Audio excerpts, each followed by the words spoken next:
And when I drop this video, it will be the beginning of Black History Month.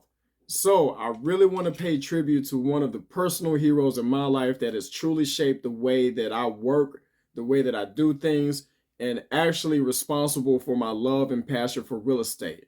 And that would be the late, great, and honorable Henrietta Mathis Canty. That is my grandmother, y'all, and one of the best and finest women that I've ever known in my life.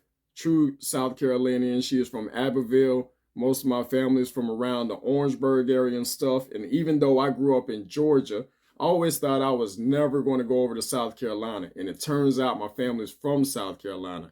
And I'm telling you, from being a sharecropper in Abbeville, South Carolina, she found her way up to the University of Pennsylvania, right? Got her degree there, or her master's degree there, after she got her degree from Talladega. And then she went on to be a state representative for the state of Georgia for about 20 years, from the late 70s until the mid 90s. She ran for the tax commissioner position. She lost to John Oxendine. I believe that was in the late 90s. And unfortunately, she passed away doing what she did her whole life, which was serving others, as she was coming over to South Carolina to take care of one of her ailing church sisters. And my grandmother passed away on the side of the road. So either way, Black History Month, one of the best people that I know, Henrietta Mathis Canty. You continue to inspire me to this day, and I love you forever. Hey, what's going on, everybody? It's Marcus Canty, and this is Calendar Week 5, Columbia, South Carolina Real Estate Market Update. Let go! All right, guys, welcome back, and thank you for joining us for another weekly market update. I'm Marcus Canty, and today we'll be going over not only what's going on here in Columbia, South Carolina, but also what's going on here in South Carolina.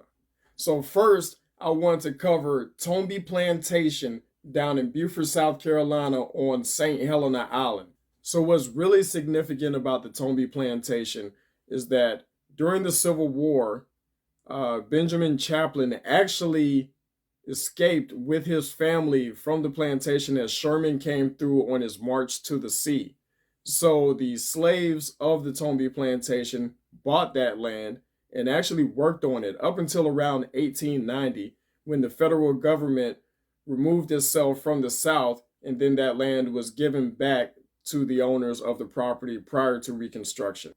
From the original 392 acres, currently Tomby Plantation proper sits on about 14 acres. The rest of the surrounding land was bought and continues to be held by most of the descendants of those slaves from that period. It's actually called the Tomby community. And if you have ever heard about the Gullah and Geechee communities in culture, this is where it all rests.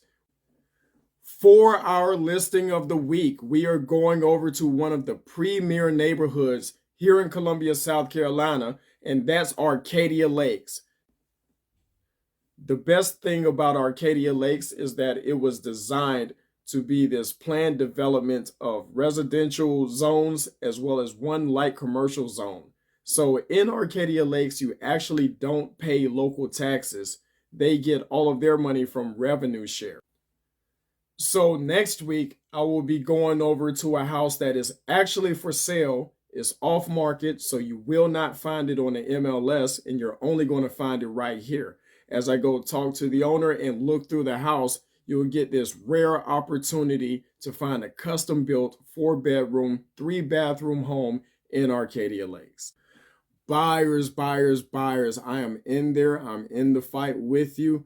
And I'm telling you right now, stay frosty, my friends. It is cold outside, so you better get a sweater. And even though it's the wintertime and the temperatures are dropping below freezing, we've seen some flurries here in Columbia, South Carolina. This market is still freaking hot, man. So if you want to get your offers accepted by sellers out there in the market right now, you probably want to review your offer with your realtor before you submit it. If you want more information about my free for sale by owner's guide, I want you to click on the link in the description below. That's where I give you more information and 7 tips about how to get your home positioned properly in this market so you can sell that home yourself and save that commission. Now, contrary to what other realtors may tell you when they call you on the phone and try to convince you to list with them, I honestly believe that you can sell your home yourself in a market that is this hot. There are a few things that you actually need to do to get your house positioned and to put it in the market correctly so that you gather the attention initially, so that you get the buyers that you want, qualified buyers, to come in and not kick the tires, but actually submit an offer that you're willing to accept so that you can move. And last but not least, if you are getting value from these videos, please share them, like them, hit the subscribe button, ding the bell, and I need you to join this community. Drop some comments down there if you have any questions, whether it's about Columbia, South Carolina, what those numbers are up on my board. They're probably inverted. What's that flag back there? Or if you want to ask me any questions about me, hit me up in my DMs. Come over on Facebook, join the community at Marcus Canty Homes. And of course, I really need y'all to subscribe. Guys, if you get this channel up to 50 subscribers within the next 2 weeks, I'm going to reveal the next property that we're actually renovating in our 1 of 55 series.